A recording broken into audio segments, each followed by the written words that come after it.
सियावर रामचंद्र की जय। आप देख रहे हैं देश न्यूज़ और देश न्यूज़ का खास कार्यक्रम वो जो जानना जरूरी है। इस कार्यक्रम की इस यात्रा, जिस यात्रा का नाम है चलो राम की ओर, इस यात्रा में मैं आप सभी का स्वागत करता हूं। मैं सूरज पाठक आप सभी को यह बताना चाहता हूं कि यह जो यात्रा है यह हमारे और आपके जीवन की उस यात्रा का वृतांत है जिस यात्रा में हम और आप सभी शामिल हैं। वास्तविकता में हमने सभी ने रामचरितमानस कभी न कभी पढ़ी है, सुनी है, टीवी पर हमने देखा है। जब रामायण आया करती थी कि रामचरितमानस और अनेक रामायणों को मिलाकर के कई धारावाहिक बने हैं, हमने कई फिल्में देखी हैं। राम की कथा आप सभी जानते हैं, पर उस राम की कथा का संदेश क्या है, वह जो जानना जरूरी है। राम की कथा से आपको क्या सीखने मिलता है, राम जी अपने चरित्र से, अपनी लीला से क्या बताना चाहते हैं और बाबा तुलसी ने उसे कैसे अवधृत किया है। इसी यात्रा में आज हम एक नए प्रसंग पर, एक नए कथानक पर विमर्श करेंगे और उसका संदेश समझेंगे। खास मेहमान हमारे साथ हैं, आपका परिचय कराते हैं। हमारे साथ स्टूडियो में मौजूद हैं वरिष्ठ कथावाचक श्रद्धेय रमेश शर्मा जी। आपका बहुत बहुत स्वागत है देश न्यूज में। श्रीमान, जिस कथा तक हम आ चुके हैं, कथा के जिस सोपान तक, जिस पड़ाव तक हम हैं कि भगवान श्री राम और माता जनक नंदिनी सीता जी के आपस में नेत्र मिले हैं, पुष्प वाटिका में उनकी भेंट हुई है और वहाँ माता सीता ने, माता जानकी ने यह कहा भी है, जब बाबा तुलसी अवधृत करते हैं, कि उनको अपने पिता के प्रण पर क्षोभ भी होता है कि मेरे पिता ने ऐसा प्रण क्यों रखा। और उसके बाद जब गौरी पूजन के लिए वो जाती हैं, तो सबसे बड़ी बात कि आज हम जहाँ बात कर रहे हैं, क्योंकि इसके पहले हमने देखा है भगवान शिव और माता पार्वती का विवाह और उसके पूर्व भगवान शिव और माता सती का संवाद। और जब हम गौरी की पूजन करते हैं, गणेश की पूजन करते हैं, तो गौरी जी तात्पर्य गणेश की माता जी, गौरी जी तात्पर्य भगवान शिव की अर्धांगिनी। उन गौरी का पूजन और वो जो वरदान मिला माता जानकी को कि मन जाहि राचव मिलहि सोवर सहज सुंदर सांवरो, करुणा निधान सुजान शील स्नेह जानत रावण। मैं चाहूंगा कि गौरी पूजन की जो प्रथा है, क्योंकि आज भी जब विवाह में होता है तो कन्या को साथी लोग, उनके सखियां, माता, परिजन लेकर के जाते हैं गौरी पूजन के लिए। तो ये प्रथा, ये रीति, ये संस्कार त्रेता से निरंतर हैं और इसका संदेश क्या है? देखिए, स्वाभाविक रूप से बहुत अच्छा आपने प्रश्न पूछा है। बाबा तुलसीदास जी की जो रामचरितमानस की रचना है, उसमें बिल्कुल दो प्रकार का सीधा सीधा वर्णन है। जब बाबा तुलसीदास माता सीता की ओर देखते हैं या राम जी की ओर देखते हैं, तो उनको परम ब्रह्म के रूप में राम जी को देखते हैं, वो परम शक्ति के रूप में सीता जी को देखते हैं। इसी प्रसंग में बाबा तुलसीदास जी ने सीता के जो वर्णन किया है, उनकी शोभा का जो वर्णन किया है, उसके साथ उन्होंने कहा है कि सारी उपमाएं फीकी हैं, क्योंकि वो जो उपमाएं हैं वो तो धरती की स्त्रियों के लिए हैं। सीता जी तो धरती की स्त्री है नहीं। लेकिन इसके साथ साथ बाबा तुलसीदास जी ने जब चरित्र का वर्णन करते हैं, तब उसमें मर्यादा के स्वरूप में संसार को उसका संदेश देते हैं। यहाँ जो गौरी पूजन के लिए माता सीता आई हुई हैं, इसके दो संदेश आते हैं। एक तो प्रत्येक परिवार की कोई ना कोई कुल देवी होती है, तो बाबा तुलसीदास जी ने बहुत जोर दे करके माता सीता को, उनकी माता ने कहा कि जाकर के गौरी का पूजन करिए, और इस बहाने वो गौरी का पूजन करने आई। तो ये उन्होंने समाज को ये संदेश दिया है कि आपकी कुल परंपरा की जो देवी हैं, कोई काम अगर आप आरंभ करने जा रहे हैं, तो सबसे पहले आपको अपने इष्ट की, अपनी कुल देवी का स्मरण करना है और उनकी पूजा करना है। दूसरा जो आपने कहा, निश्चित रूप से हमने जब चर्चा की थी, तो सती प्रसंग जब आया था तो उन्होंने सीता का रूप लिया था, माता सती ने, तो शिव जी ने उनको त्याग दिया था और वो सारा प्रसंग हमने देखा है। यहाँ उन्होंने माता सीता से ही गौरी का पूजन कराया। तो जैसा कि बाबा तुलसीदास जब देखते हैं माता सीता को, माता पार्वती को, तो ये परम शक्ति के रूप में देखते हैं। यहाँ उन्होंने एक प्रकार का समाज को संतुलन का संदेश दिया है। जैसे कि कई बार बाबा तुलसीदास जी ने लिखा है, राम जी ने भी कहा है कि शिवद्रोही सपने मुझे नहीं पावा। जो लोग शिव को पसंद नहीं करते हैं वो मुझे सपने में नहीं पा सकते हैं। शिव जी से भी यही कहलवाया है कि जो लोग राम को पसंद नहीं कर सकते हैं वो मुझे बिल्कुल पसंद नहीं होंगे। ठीक उसी प्रकार ये दोनों परम शक्तियाँ हैं। माता सीता भी परम शक्तियाँ हैं, माता पार्वती भी परम शक्तियाँ हैं। तो कहीं सती के त्याग की जो लीला थी उसमें समाज को कुछ अलग संदेश ना चला जाए, इसलिए बाबा तुलसीदास जी ने बहुत विस्तृत वर्णन माता सीता से कराया है ताकि समाज में संतुलन बना रहे। क्योंकि समाज में भेद डालने के बहुत षड्यंत्र होते हैं। कोई वैष्णवों को कहता है, कोई शैव को कहता है, कोई शाक्त को कहता है। तो ये रामचरितमानस जो कि आज से 400 साल पहले लिखी गई, 1576 में रामचरितमानस की रचना हुई, तो उन 400 वर्ष पहले, 450 वर्ष पहले समाज का वातावरण एकत्व का था, समरसता का था। बाबा तुलसीदास ने सनातन समाज को इसी समरसता का संदेश दिया है माता सीता से गौरी का पूजन करा करके। बहुत उत्तम बात आपने कही कि यह जो सामाजिक समरसता की भावना है, क्योंकि बाबा तुलसी एक तरफ माता जानकी को उस परम वैभव लोके की स्वामिनी के रूप में देखते हैं जहां वो लक्ष्मी के स्वरूप में हैं, जनक नंदिनी उन्हें कहते हैं। दूसरी तरफ वो जनक की पुत्री के रूप में उन्हें देखते हैं। कथा आगे बढ़ती है। भगवान श्री राम का अनुज लक्ष्मण जी के साथ और गुरु विश्वामित्र जी के साथ प्रवेश होता है रंगभूमि में, यज्ञशाला में। माता सीता वहाँ आती हैं। बाबा लिखते हैं कि रंगभूमि जब सिय पगधारी रूप देख मोहे नर नारी। और हालांकि इसके विपरीत एक और चौपाई का उल्लेख है, किंतु विषय वो नहीं है, क्योंकि बात हम यज्ञशाला की कर रहे हैं। और जब श्री राम जी का और माता जानकी का वहाँ पदार्पण हो जाता है, तब बाबा तुलसी लिखते हैं कि तब बंदी जन जनक बुलाए, विरदावली कहत चली आए। तो ये विरदावली जो है, क्योंकि यहाँ एक शब्द है कि कह नप जाय कहु पन मोरा, चले भाट ही हर्ष न थोरा। उनके मन में भी हर्ष है। तो विरदावली और भाट शब्द जो बाबा तुलसी ने यहाँ पर उल्लेख किया है, और साथ ही जो प्रण है राजा जनक का, जिसको कहा जा रहा है कि बोले बंदी बचन बर सुनहु सकल महिपाल, पन विदेह कर कहीं हम भुजा उठाए विशाल। कि नप भुजबल विधुर शिवधन राहु, गरुड़ कठोर विदित सब काहू। रावण बाण महाभट मारा, और देख सरासन गवहीं सिधारा।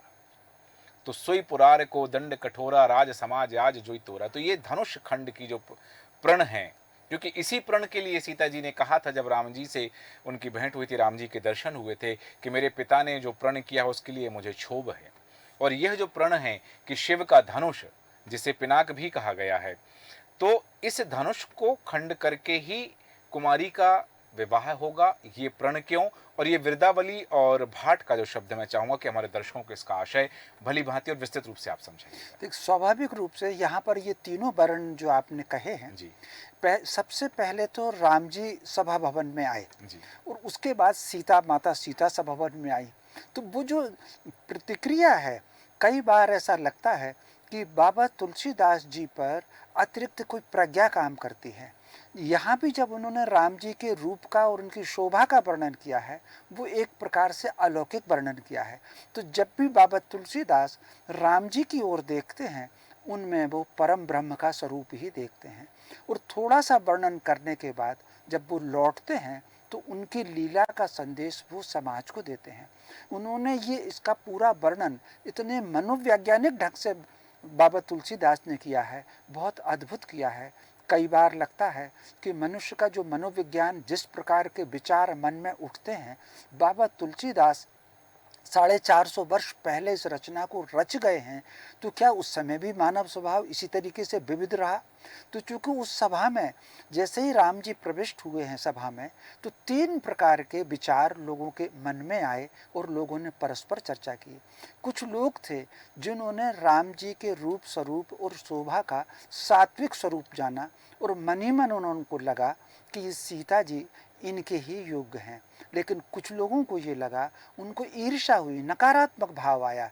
जैसा कि रामचरितमानस की शुरुआत में ही संत जन को, असंत जन को और बुद्ध, ये सारा जो वर्णन किया है, बिल्कुल उसी प्रकार जो आसुरी शक्तियाँ, जैसे जिनका स्वभाव था तामस स्वभाव, तामस स्वभाव आसुरी शक्तियों का माना जाता है, तो उन्होंने राम जी की उपेक्षा की और एक प्रकार से उपहास जैसा किया है। ठीक उसी प्रकार माता सीता जब आई तो तीनों ही प्रकार के वर्णन हुए।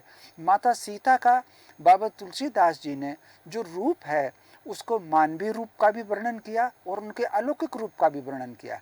जब वो उन्होंने राम जी को एकटक देखा था वाटिका में, उस एकटक देखने में उन ऐसा लगा कि वो डूब गई हैं देख करके। और फिर उनको लगा कि ये कितने सुकोमल हैं, क्या ये धनुष तोड़ पाएंगे, और अगर ये धनुष नहीं तोड़ पाएंगे तो क्या मेरा विवाह इनसे होगा, क्योंकि पिता ने तो ऐसी प्रतिज्ञा कर रखी है। लेकिन उसी क्षण बाबा तुलसीदास लिखते हैं माता सीता को तुरंत राम जी का अस्तित्व ध्यान आया कि वो तो अवतार हैं। तो वो प्रसन्न हुई और प्रसन्न होकर के उन्होंने फिर गौरी माँ का पूजन किया है। ठीक उसी प्रकार जब वो आई हैं, सभा भवन में आई हैं, उनके हाथ में वरमाला है। तो इसके साथ साथ जो भाटों के चारण का जो वर्णन आया है, प्रसंग का जो वर्णन आया है, ये ठीक उसी प्रकार है जिस प्रकार किसी सभा का आज कोई ना कोई संचालन करता है, उसकी प्रस्तावना रखता है। तो ये गीत में जो भाट बुलाए गए थे वो एक प्रकार से उसको हम राजकीय गायक भी कह सकते हैं।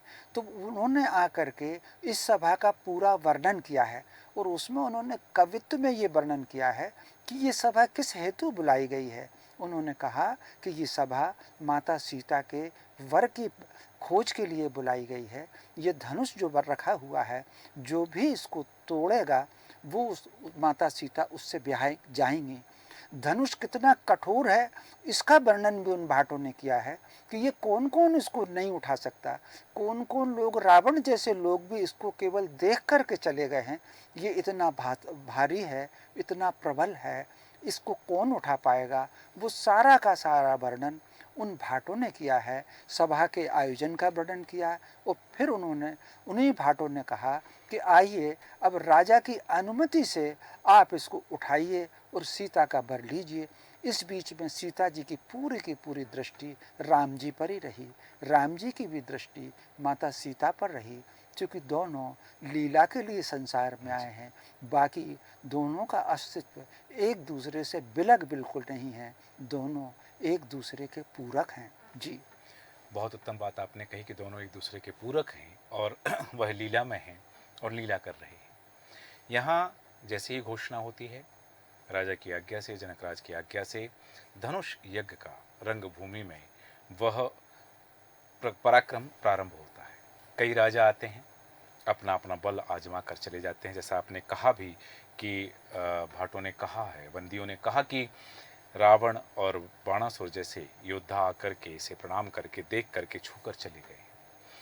इस प्रसंग में एक चौपाई बाबा तुलसी ने लिखी है। गोस्वामी जी लिखते हैं कि भूप सहस 10 एक ही 12, लगे उठावन टरही न टारा, डगही न शंभु सरासन कैसे, कामी वचन सती मन जैसे। उपमा भी दी है। धनुष रखा, धनुष भंग की प्रतिज्ञा रखी, एक एक राजा आए, लेकिन यहां जब किसी से नहीं उठा तो भूप सहस 10 एक ही 12, दो संदेह उत्पन्न होते हैं श्रीमन यहां पर कि क्या धनुष इतना विशाल था कि 10,000 राजा एक साथ उस धनुष को उठा सकें, उसका आकार कितना था, और यदि बड़ा आकार था तो रंगभूमि में रखा कैसे गया, और क्या माता सीता के स्वयंवर में 10,000 राजा, 10,000 राज्यों के राजा वहां एकत्रित हुए थे। ये दो संदेह इस चौपाई से उत्पन्न होते हैं। मैं चाहता हूं कि हमारे दर्शकों के मन में उपजे हुए संदेह को आप दूर करें। देखिए, स्वाभाविक रूप से सबसे पहले तो हम इस धनुष को समझ लें। आखिर ये धनुष इतने लोगों से, इतने बलशाली राजा से, जो कि सभी पूरी पृथ्वी के राजा, रामचरितमानस में बाबा तुलसीदास ने लिखा है कि पूरी पृथ्वी के राजा वहाँ एकत्र थे और वो नहीं उठा पाए। ये धनुष कौन सा था? ये धनुष साधारण नहीं था, ये शिव जी का धनुष था। आपने खुद ही कहा कि ये पिनाक शिव जी का धनुष था। तो शिव धनुष और विष्णु धनुष, ये दो धनुष ऐसे हैं जिन्हें कोई अन्य व्यक्ति उठा ही नहीं सकता। शिव जी का धनुष या तो नारायण उठाएंगे, नारायण का धनुष या तो शिव जी उठाएंगे। इन दोनों, इनके अलावा, चूंकि ये धनुष भी अलौकिक होते हैं, इनके अलावा कोई दूसरा उठा नहीं सकता। इसकी कथा भी आती है, प्रसंग आती है, यद्यपि बाबा तुलसीदास जी ने उस कथा का उल्लेख नहीं किया है, वाल्मीकि रामायण में है और अन्य स्थानों पर है। ये पिनाक धनुष आखिर जनक जी के पास कैसे आया? और जनक जी ने ये प्रतिज्ञा क्यों ली कि जो इसको उठा लेगा, तोड़ लेगा, इसकी प्रत्यंचा खींच लेगा, मैं उसी से अपनी पुत्री का विवाह करूंगा। ये धनुष भगवान परशुराम जी के पास था। भगवान परशुराम जी नारायण के छठे अवतार थे। उनके पास शिव धनुष भी था और नारायण धनुष भी था। इसी बीच में जब ये लगा, उनको संकेत आया कि उनके कार्य पूरा हो गया, अब त्रेता आ गया, और त्रेता में अवतार, नया अवतार होगा, क्योंकि राम जी को, नारायण को कई वरदान पूरे करने हैं, कौशल्या का, दशरथ का भी पूरा करना है। तब उनको लगा ये पता कैसे चलेगा कि राम जी ने अवतार ले लिया है, संसार कैसे जानेगा कि कोई विलक्षण प्रतिभा धरती पर आ गई है। परशुराम जी तो उनका खुद प्रतिरूप ही थे, उनको जानने समझने की कोई आवश्यकता नहीं थी, लेकिन फिर भी ये संदेश संसार को कैसे जाएगा कि इस धरती पर कोई विलक्षण प्रतिभा उत्पन्न हो गई है। कई बार ऐसा लगता है कोई प्रतिभा दुष्टों का स्वयं संहार करे, लेकिन किसी बलशाली को, पराक्रमी को, पुरुषार्थी को, सत्पुरुष को देख करके कुछ छोटे मोटे दुष्ट अपने आप किनारे हो जाते हैं। तो ये संदेश ये प्रकृति देना चाहती थी, तो वो धनुष भगवान परशुराम जी जनक जी के पास रख गए। तो ये लीला आती है कि एक बार सीता जी ने सफाई की दृष्टि से उस धनुष को उठा करके कहीं रख लिया। वो स्वयं ही नारायणी है, उनको उठाने में तो कोई समस्या नहीं थी, तो उन्होंने उठा के रख दिया। जब जनक जी ने ये देखा, उनको बहुत आश्चर्य लगा, और उनको लगा कि मेरी पुत्री इतनी पराक्रमी, इतनी पुरुषार्थी, उसकी आंतरिक शक्ति इतनी प्रबल है कि ये शिव धनुष उठा सकती है। तब उन्होंने एक प्रण लिया कि आखिर जो इनसे ज़्यादा बलशाली होगा, जो इनके समतुल्य बलशाली होगा, जो इस धनुष को उठा सकेगा, जो प्रत्यंचा चढ़ा देगा, जो इसको तोड़ देगा, मैं उसी से अपनी पुत्री की शादी करूँगा। और आकर के उन्होंने वो धनुष को एक स्थान पर शोभायमान जैसा सजा करके रख दिया। अब जब ये सभा आरंभ हुई, तो चूंकि जैसा कि मैंने कहा, शिव जी का धनुष कोई दूसरा उठा ही नहीं सकता था। अन्य ग्रंथों में लिखा है, रामचरितमानस में तो केवल इतना ही उल्लेख आया है कि भाटों ने ये कहा कि उसको रावण भी नहीं उठा सका। हाँ। लेकिन कुछ ग्रंथों में आया है कि रावण भी आया है, रावण ने भी उठाने का प्रयत्न किया है। क्योंकि रावण शिव भक्त था, तो रावण को शिव धनुष का अनुमान था। उसने प्रारंभिक प्रयास किया और प्रणाम करके फिर शिव धनुष को वो चल दिया था। अब यहाँ जब उठाया राजाओं ने, तो वो किसी से हिला तक नहीं। इस सभा में कई असुर रूप बदल करके भी आए हुए थे।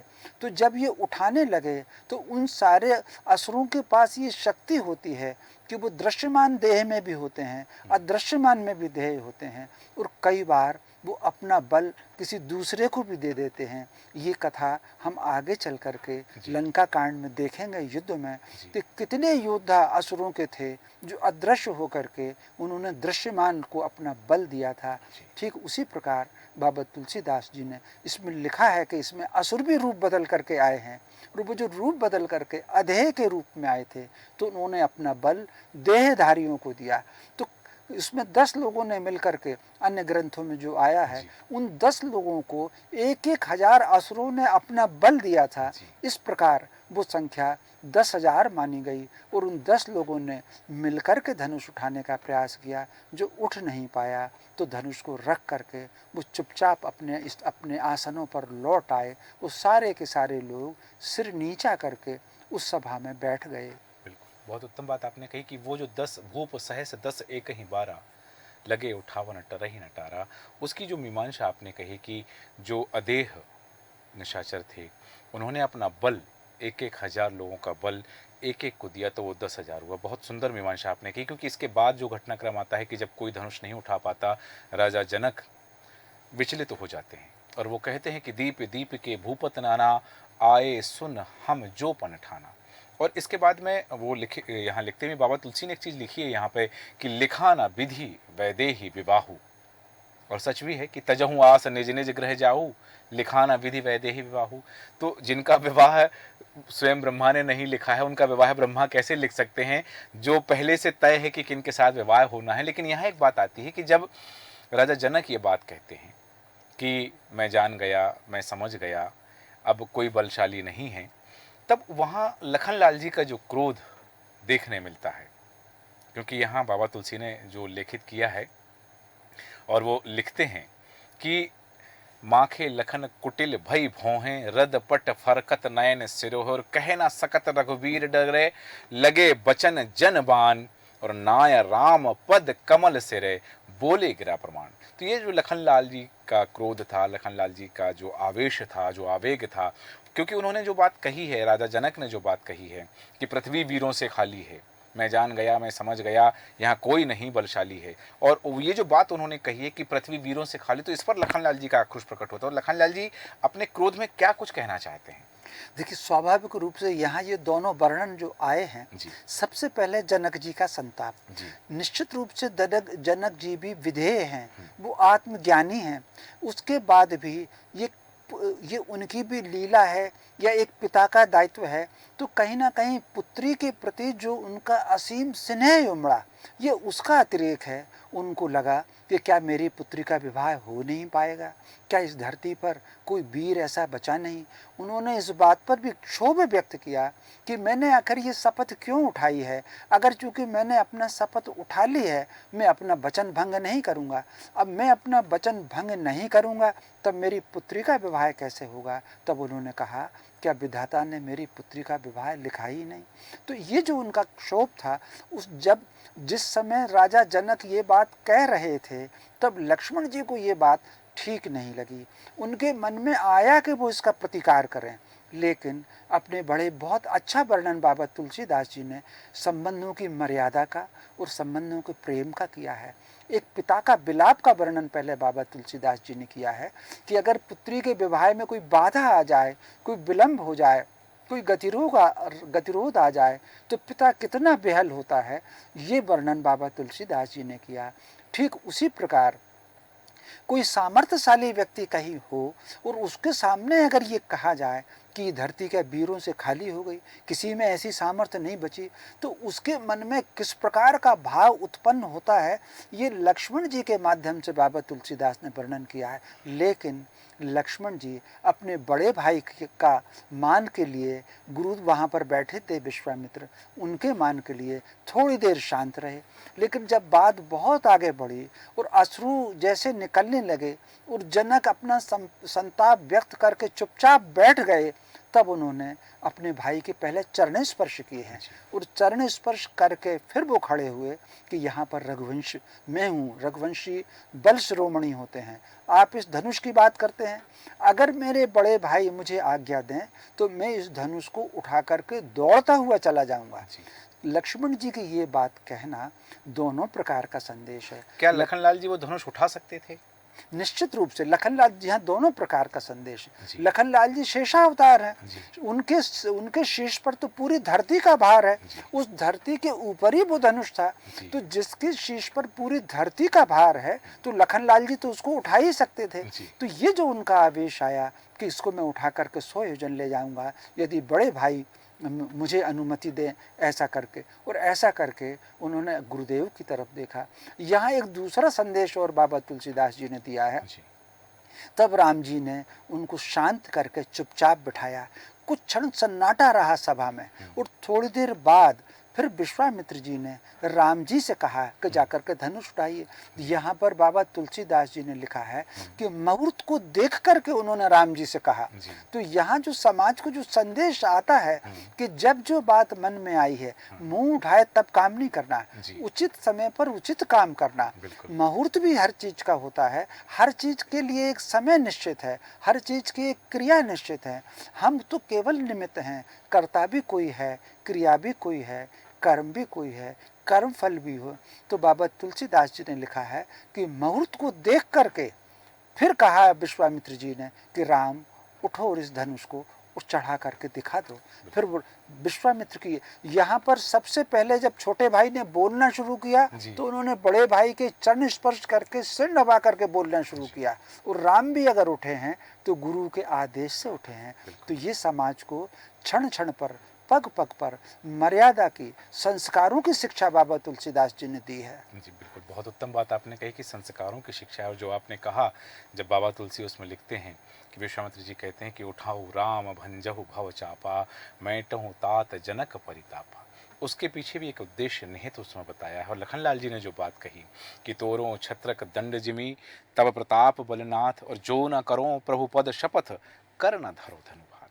लखनलाल जी का आवेश इसलिए क्योंकि उनके सामने जनक जी ने जो बातें कही तो एक धनुर्धारी, एक पराक्रमी व्यक्ति को वो बातें चुभ सकती हैं। और यहाँ जो संदेश उपस्थित होता है समाज की मर्यादा का, कि लखनलाल जी ने अपना आवेश प्रकट भी किया, आक्रोश प्रकट भी किया, तो वो इसलिए किया और भगवान के चरण नवा कर के किया।